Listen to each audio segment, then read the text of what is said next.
passion is not an actionable word. It's correct, that those who do the things that they're passionate about do better, but it's not helpful advice. And so the question is, where does passion come from? Passion is a result. Passion is an energy. Passion is the feeling you have when you're engaged in something that you love. Passion is the feeling you have that you would probably do this for free, and you can't believe somebody pays you to do it, And I think we mistake that passion is something we do in our private lives, but it shouldn't be done in our careers, for example. And I'm a firm believer that you are who you are. And anybody who says, I'm different at home than I am at work, in one of those two places, you're lying. And the goal is to make everything you do in home and at work something that you have excitement to do. So how do you find the things that you're excited to do? Well, it's actually easier than you think. What are the things that you love to do? What are the things that you would do for free? How can you recreate that feeling and be paid for it? So what are the things that I do on the weekend, right? I love, I'm very involved in the art world. I love to go to museums and galleries, but I love to go see dance and performances because I want to see how others are interpreting the world. So that inspires me. New ideas, new thoughts, new ways of looking at the world are things that interest me privately, and I seek it out and pay money for it, right? So does that mean I have to have a career in the arts? No, it means I have to have a career where new ideas are explored, where people are experimenting and trying things out, and I have to explore new ideas and try things out, and I'm just as excited to go to work every day as I am to, go do something on a Saturday night. And so the idea of finding your passion is ironically simple because you should be doing stuff that you enjoy sometimes. What is the stuff that you enjoy, and then what is the stuff that you love? Who are the people that you love, and what do they all have in common? I find that levels of success in almost any industry or area correlate to a person asking great questions. In some cases, they seem absurd. In fact, the hallmark, in a way, of great questions is that they sound completely ridiculous. So someone might ask, like Peter Thiel, why can't you achieve your 10-year goals in the next 6 months? As a thought exercise, that's a good question to answer for yourself.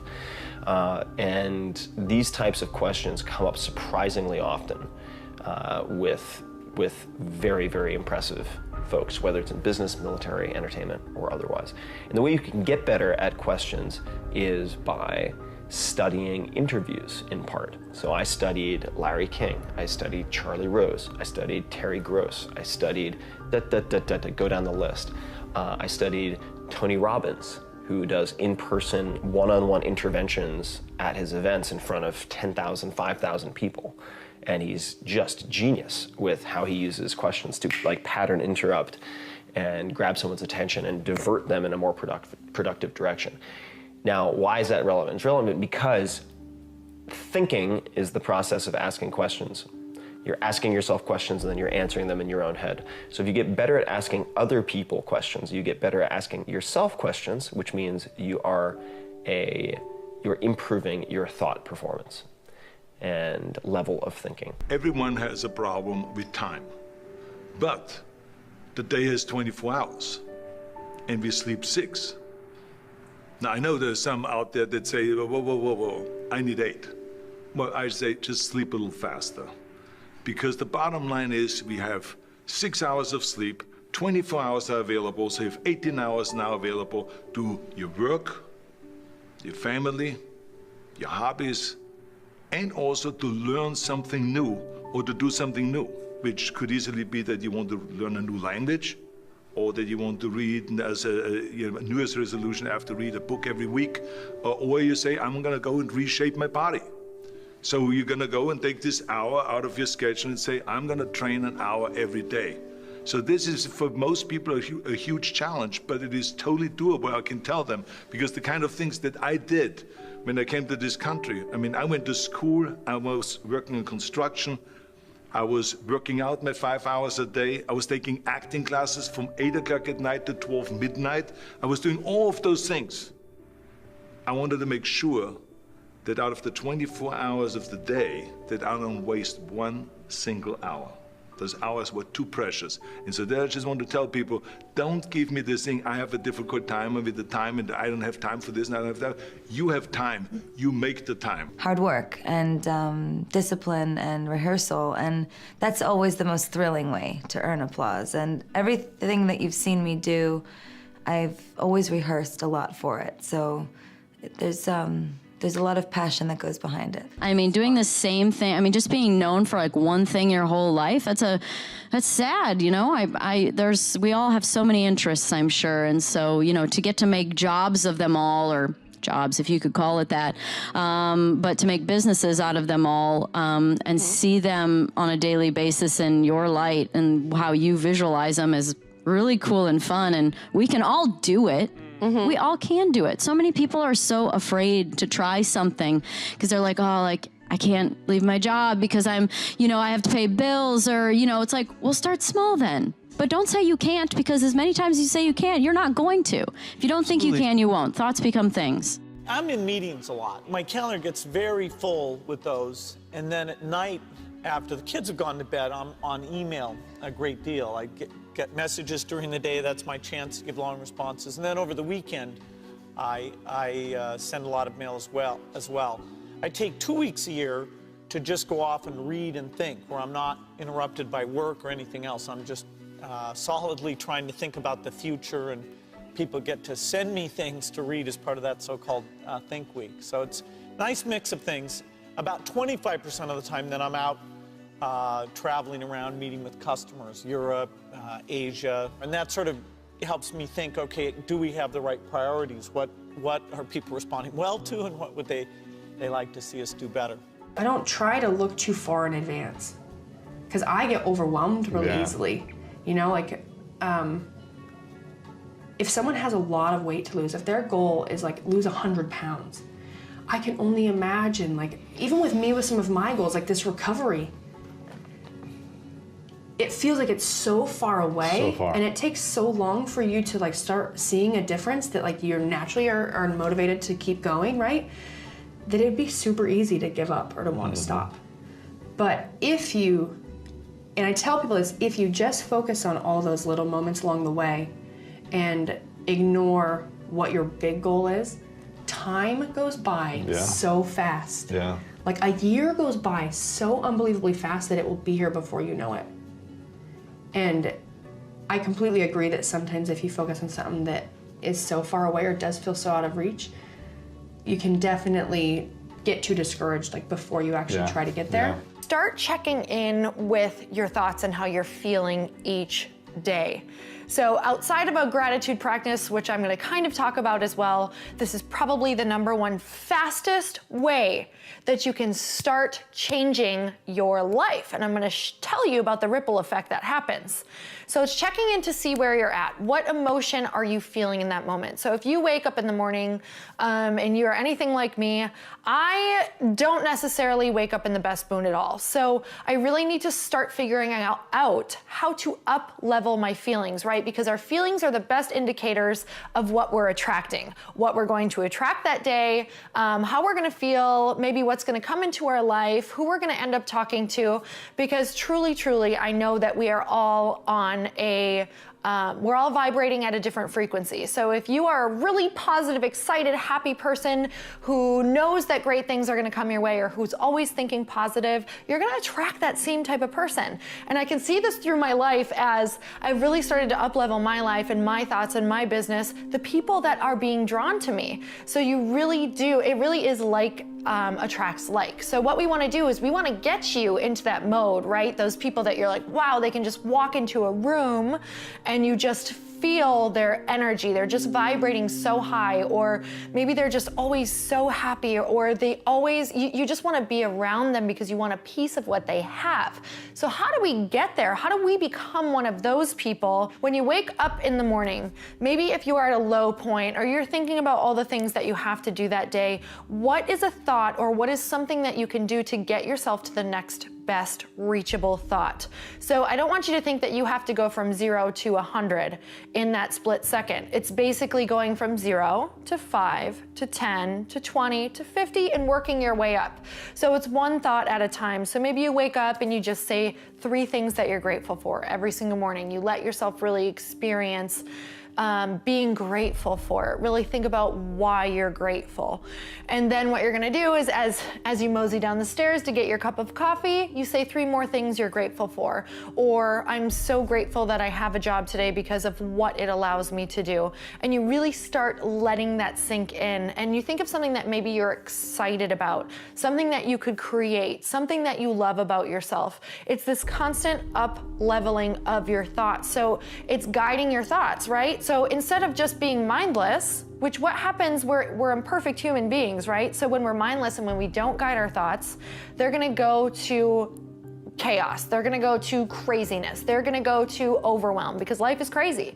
And we're constantly getting sidetracked. We're constantly getting distracted. It's literally people's full-time job on TV, on Instagram, on whatever we're doing to distract us, right? They want us to be their consumer. They want us to be completely distracted. They want us to go to this fast food place, do this thing, do that thing. So we need to bring it back to a mindful place. So really that's what we're doing when we up-level those thoughts is how do you bring it back from crazy town? So bring it on back and then guide it to that next best thought, right? Because the next best thought is going to attract another good thought, attract another good thought, and attract another good thought. When I get to the courts, and, I have my bag and I'm wearing my hat and my hoodie, this is my office. Like, that's my workplace. And I'm laser focused. And I've had that. I mean, I think it's that mentality that whatever, I just have that tunnel vision, and that's how I go. And when I leave the courts, I got friends, family, jokes, fun.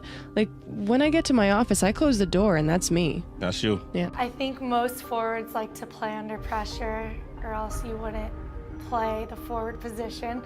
But I do like that pressure, and sometimes you don't always succeed, and that's okay. And as a forward, you have to find that balance. I mean, you're gonna shoot 5 times and maybe you'll score once, maybe you won't. Maybe you'll get 3 goals out of 3 shots. So it's a little unpredictable, and you just kind of got to go with it and have confidence in yourself. And you worked as a lawyer and a judge 25 years on the bench, even before you broke into TV, which you did at the age of 52. Right. Were there any times that you said to yourself, man, this is just too big of a risk? I did. I said it right at the beginning because, as most of you know, who are even tangentially involved with the entertainment industry, 99% of the things that television produces, that all these really smart people produce, fail. They spend a lot of money, they invest tens of millions of dollars to launch a program, and it goes south. So why did I think at age 52, when nobody knew who the hell I was, that I was going to be able to launch a successful career at my age? But you got to be in it to win it. It's like the lottery says, if you don't buy a ticket, you can't get that gold ring. And I said, I had a great career. I really loved the family court. I wasn't bored with it, but getting a little tired of all the failure despite my best effort.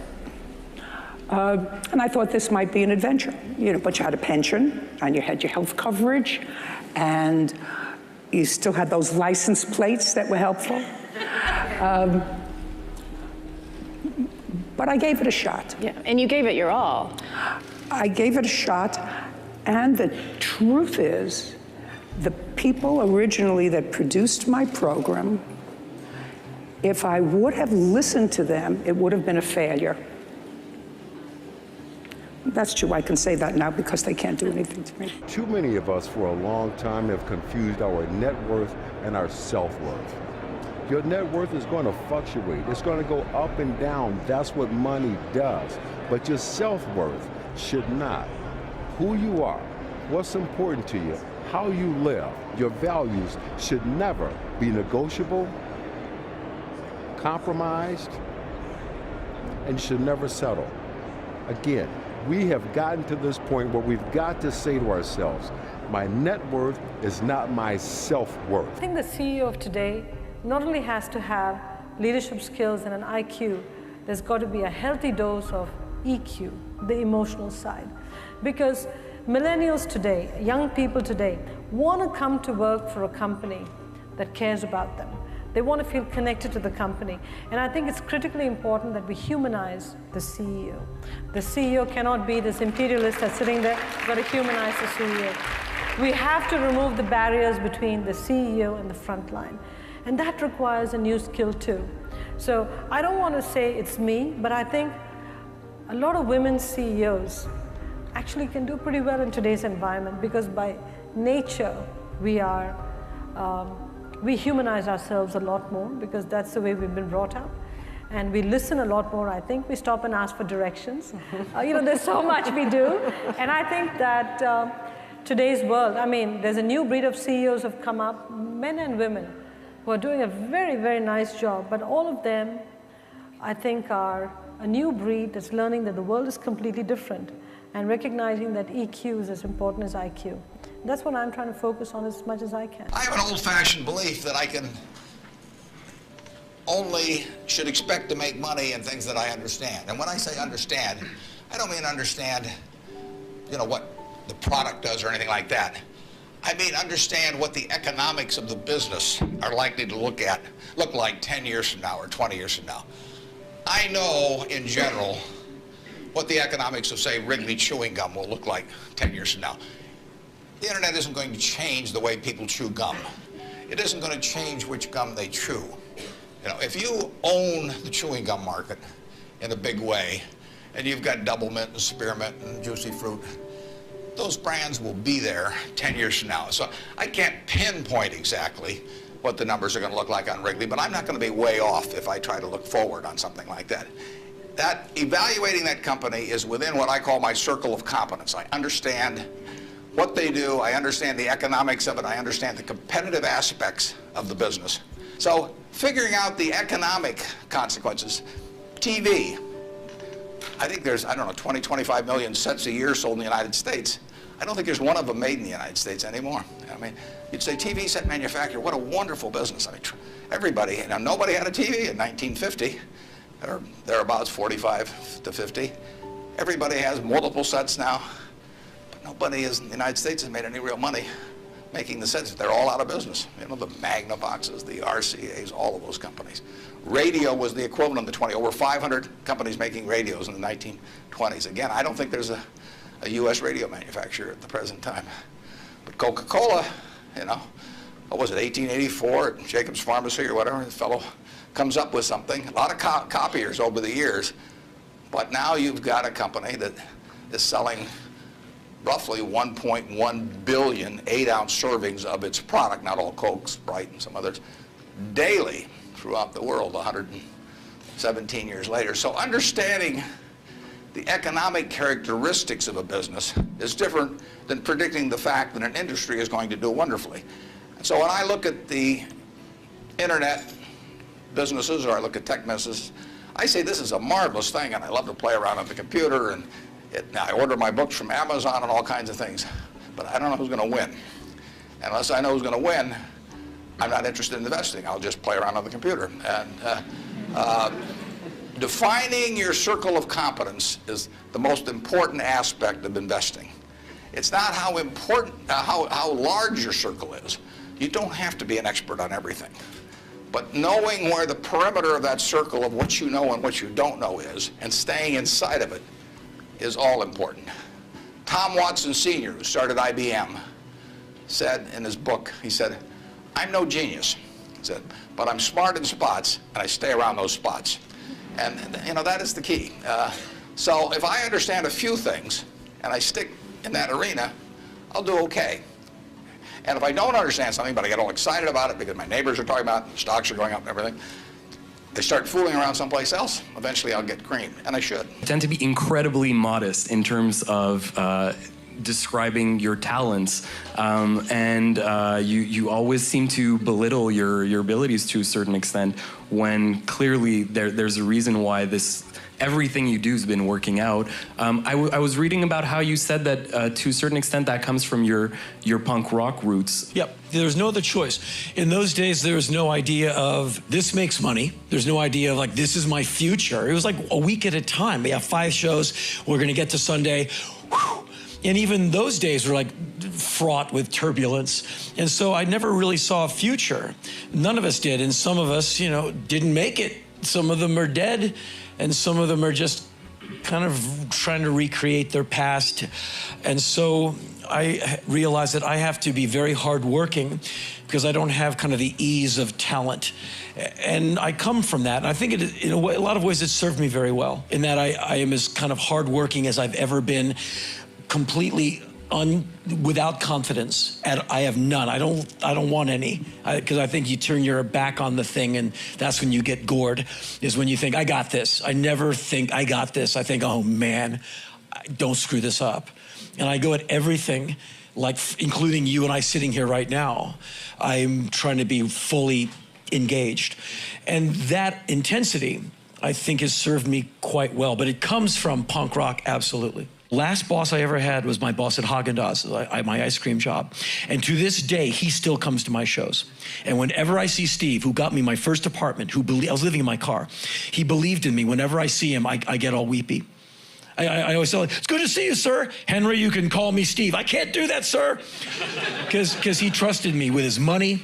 And I said, let me run your store. I know how to do this. I can do this. He's like, well, if you screw up, you're out of here. I said, I won't screw up. And I ended up I ran his store. And so, but it was anger that said, I'll be here all damn week. I'll get this whole thing right. I fired a staff and rehired a bunch of people who can really work. And it was out of anger. Like, I'll be back in 4 hours to run this $3.75 an hour job into the ground. And then I joined Black Flag, and I thought I was a hardworking person. Then you meet the guys in Black Flag who are so driven. You see Greg Ginn work 23-hour days. Like, Greg, you're still on the phone. I know. Greg, when did you eat? I don't know. Greg, when was the last time you showered? Do we have a shower? Like, the guy, we were not going to be stopped. And I kind of go at that intensity, kind of anything I do. Like, you're a very calm, good-looking young man. Look at me, I'm a spaz sitting next to you. Like, I'm doing an interview with you. I can't help it. Focused. I'm sweating, man. And so, but I'm like this going to the airport, like 10 miles out. And so, it's anger that has informed kind of my life, and unflatteringly, a sense of vengeance. Every damn person who said I wouldn't be anything, I'm crushing them every day. Everybody I had to endure in any band I was in, every day, into a powder. Yeah. Thank you. And I wish them no ill. I just wish to shine brighter. And if it burns my body to a crisp, I'm happy to go right now. My story is that I am a researcher, and I never thought I would have a big public career. And so I did a TED Talk that went very viral. And in the wake of that, I was kind of everywhere for a couple of months, on every CNN.com, NPR. It was everywhere, and something I wasn't used to. And the marching orders from my therapist and my husband were, do not read the comments online. So I read all the comments online. And so one morning, I woke up and there were 2 or 3 new articles out, and I started reading the comments. And they were devastating. They weren't about my work, they were about me. They were super personal. And they were the things that creative people play in their mind and then give up doing what they really want to do. Like, if I asked every single one of you, what would you try if you knew people would never say this about you? What would this be? Those were the comments that morning. Of course she embraces imperfection. What choice does she have? Look how she looks. I feel sorry for her kids. Less research, more Botox. Just mean personal attacks, the things that really, up until that moment, had inspired me to stay very small in my life and my career, just so I could avoid those things. So that morning, Steve and the kids leave. I stay home. I get on the couch, and I watch 8 hours of Downton Abbey. And when it's over, I don't want to turn off Downton Abbey. Because the minute you turn off Downton Abbey, then it's like soccer practice and dinner and back to the mean people, and maybe, should I get Botox? And maybe, maybe if I stand still when I talk. So I get out my laptop and I do a search for who was president in the United States during the Downton Abbey era. Have you ever done that? Like you're numbing with TV or a movie, and so when it's over, you just like stay in that space by like learning more about the actors and what's going on. I've been doing this long enough to know that this is like, you're laughing with me, not at me. So I put it in, and Theodore Roosevelt comes up, and a quote comes up. And I read it, and this is what it says. It's a quote from a speech that he gave in the early 1900s at the Sorbonne, and a lot of people call it the Man in the Arena speech. And this is the passage that changes my life. It's not the critic who counts. It's not the man who points out how the strong man stumbles or where the doer of deeds could have done it better. The credit belongs to the person who's actually in the arena, whose face is marred with blood and sweat and dust, who, at the best, in the end, knows the triumph of high achievement, and who, at worst, if he fails daring greatly. So the moment that I read that, I closed my laptop, and this is what shifted in me. 3 huge things. First, I've spent the last 12 years studying vulnerability, and that quote was everything I know about vulnerability. It is not about winning, it's not about losing, it's about showing up and being seen. The second thing, this is who I want to be. I want to create. I want to make things that didn't exist before I touched them. I want to show up and be seen in my work and in my life. And if you're going to show up and be seen, there is only one guarantee, and that is you will get your ass kicked. That is the guarantee. That's the only certainty you have. If you're gonna go in the arena and spend any time in there whatsoever, especially if you've committed to creating in your life, you will get your ass kicked. So you have to decide at that moment, I think for all of us, if courage is a value that we hold, this is a consequence. You can't avoid it.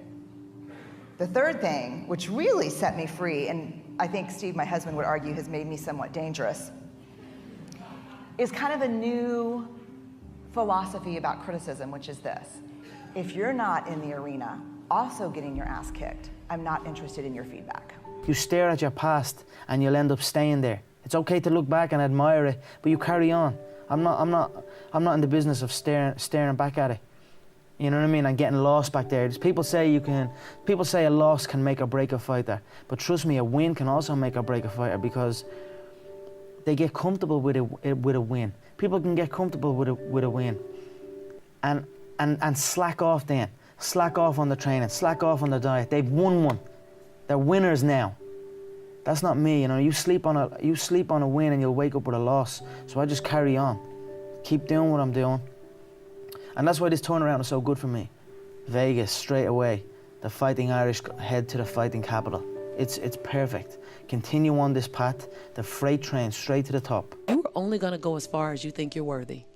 I can push, you can push, you can have the greatest product, but if you don't feel worthy, you will work hard to sabotage that relationship. You don't know you're doing it. Right. You don't know you're doing it. You just think these are the things I need, and you're driving that guy away. You're driving that woman away because your self-worth says they weren't going to stay forever anyway. Or self-worth around money. You have a cap that you feel like you're worthy of $1 million. You will always get to $999,000 and you will stop because your self-worth says it. What's a good exercise or process that we can follow on a daily basis, maybe something simple, to enhance our enrichment and worthiness? Absolutely. I did this for 6 months, every single day right after I brushed my teeth. And it's the ICU exercise. And you get in the mirror now. It's not necessarily simple because you're dealing with yourself. Of course. And as complicated as you are, will be the degree of the mechanics of it are simple. The mechanics are very simple. Yes, I appreciate that distinction. You get in the mirror and you complete 3 different sentences. You want to write this down. The first sentence, you look at yourself and you say your name. So you say Lewis, and you complete this as I'm proud that you. And find 7 different things every day to celebrate yourself for. 7 different. Each day you can do the same thing you did the day before, but each day do 7 different things to be proud of. The second sentence is gonna knock you down a little bit. It's gonna come from your gut. Lewis, I forgive you for. And cut the shackles to blame, shame, guilt, regret, and anger. In that sentence, you cut those 5 shackles. Not the first day, maybe not the 3rd day, but by the 21st day, by the 13th day, you'll feel some relief. So, Lewis, I forgive you for. And go back 5 years, 15 years, 20 years, do that, forgive you for that thing don't nobody know about, but you. Go ahead and cut those shackles. Because if you can still think about it, it's still in your energy space. Yeah. And then the 3rd sentence is, Lewis, I commit to you that.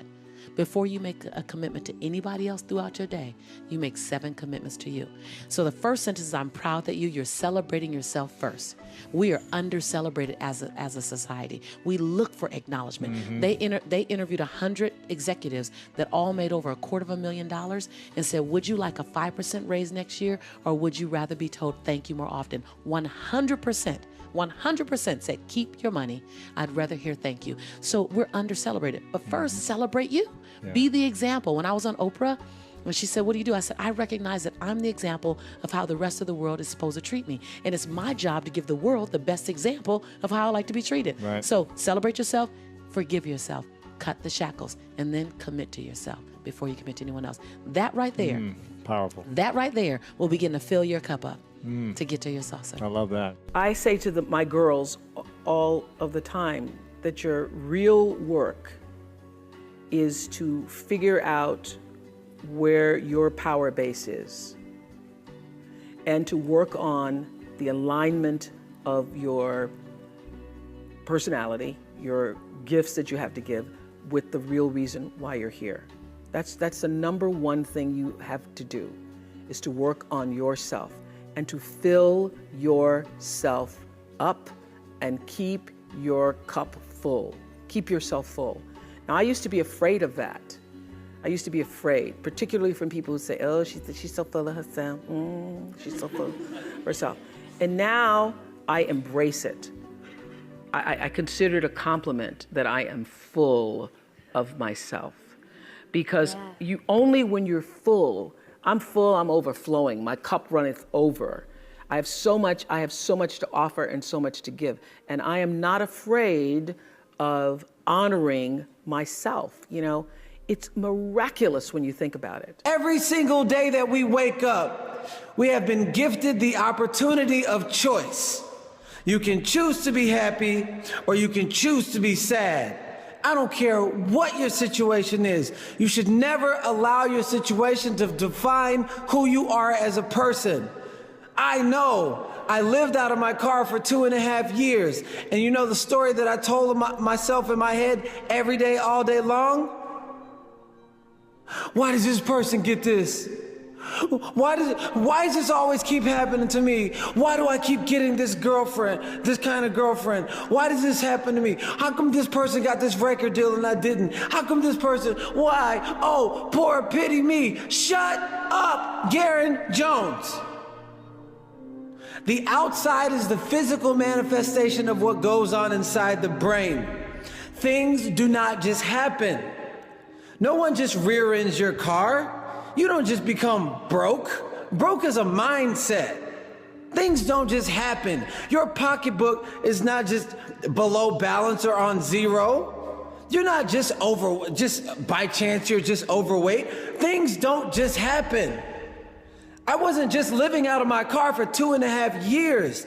The outside is the physical manifestation of what goes on inside the brain.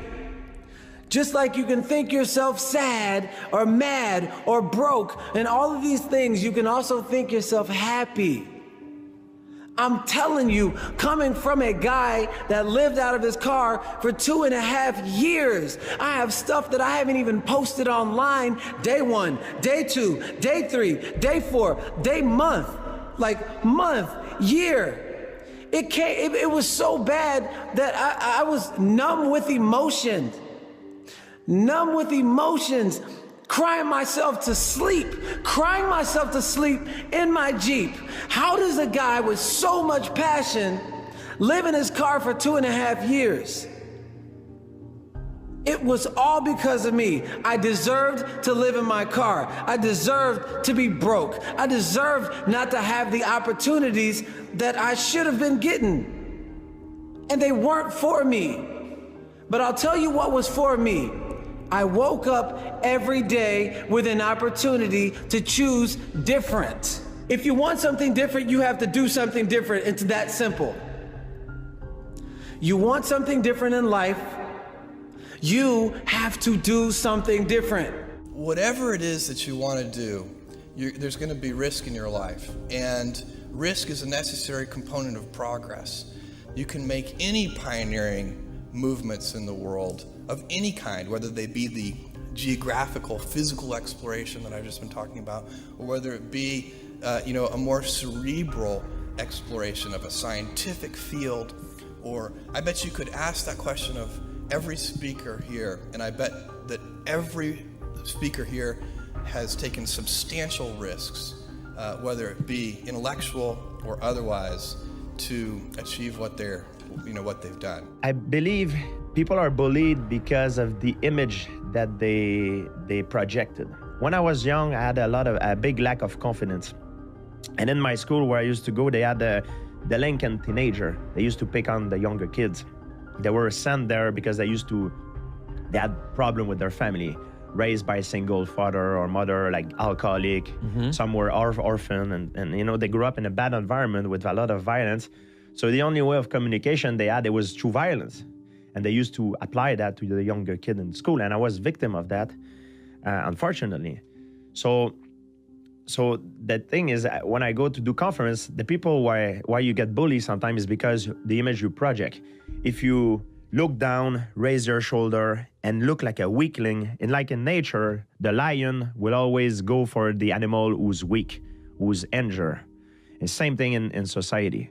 The people will bully the easy target.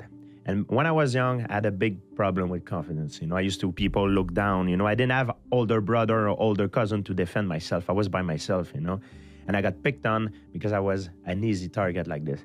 So what martial art taught me is to stand up straight. When I look, I talk to people, I look in the eye. When I shake hand, I'm firm. And the way I start to carry myself, the body language, transformed me. It's not, I stopped being bullying, not because I start beating up people. Right. It's just because the way I was starting to act, the way I was starting to, the projection that I give to people change.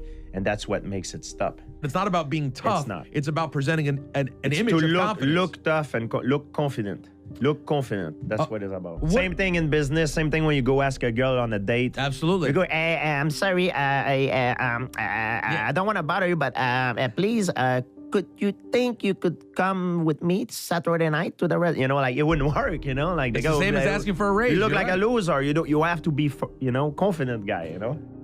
I stopped pretending to myself that I was anything other than what I was, and began to direct all my energy into finishing the only work that mattered to me. I was set free because my greatest fear had been realized, and I was still alive, and I still had a daughter whom I adored, and I had an old typewriter and a big idea. And so rock bottom became the solid foundation on which I rebuilt my life. It is impossible to live without failing at something, unless you live so cautiously that you might as well not have lived at all. It took a couple months to realize. I was 17 at the time. I just finished high school 2 months earlier, and I'm now living in Melbourne. I was playing catch up really quickly anyway. I was living on my own in a new city where I'd never met anyone, 2-hour flight away from anyone I knew, and I had no money, and I was just trying to find couches to sleep on at that point. Plus, before you're 18, you can't sign up and get electricity bills and stuff like that. So no one would rent a place to me. I didn't have any money. The whole thing was I was just trying to keep my head above water at that point. And then once it settled in, I kind of got settled there, and I was working constantly. Then that's when I thought oh, yeah, I've seen people make the jump from here to America. So my choices are either stay on, be good enough to stay on this show for decades, the way some cast members have, which, you'd have a lovely life in Melbourne, or you screw it up and you get fired, which I obviously didn't want to take that option, or try and make the transition to the American industry, try and move to LA and do pilot season, as I had seen a few cast members do at that point. So that was my goal. Any fear when you made the flight? Yes, but it wasn't as scary. Yes, definitely, but it wasn't as scary as that first move to Melbourne. That first move to Melbourne was terrifying because I was just, like I said, I didn't have money at the time. I didn't I didn't know anyone. At least when I moved to LA, when I did that flight to LA, I knew 2 people there already who had already been on Neighbours, and I had my money saved. So if anything went really wrong, I knew I could afford to get in a cab, drive to the airport and buy a ticket home. And so that's all I needed to know. I was like, cool, I'm sweet. Whatever happens, if anything goes really wrong, I can always afford to fly home. It'll be fine. And did it ever, once you got here, did it ever seem like anything was going really wrong, or? Yeah, there's obviously the ups and downs and the crazy, as anyone who's moved to a new city before, I'm sure they've had crazy experiences. So I had all that for sure. But no, it was fine.